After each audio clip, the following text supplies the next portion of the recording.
Kiongozi wa upinzani nchini Tanzania, John Heche, anaripotiwa kuwa katika hali mahututi baada ya kutekwa nyara.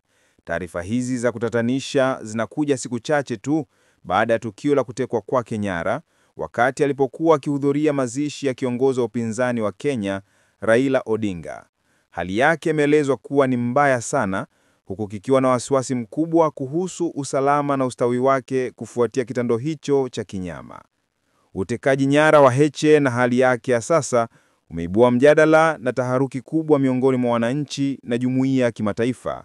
Wafuasi wa upinzani na wadau wa haki za binadamu wanataka uchunguzi wa kina ufanyike mara moja na hatua kali zichukuliwe dhidi ya wale husika na jaribio hili la kumdhuru kiongozi huyo. Viongozi wanatarajiwa kutoa taarifa zaidi kuhusu maendeleo ya afya yake na mipango ya kisheria inayochukuliwa kufuatia tukio hilo. Je, una maoni gani? Kwa habari zaidi usikose kutufuatilia. Hii ni Swahili Time Dunia Darubini.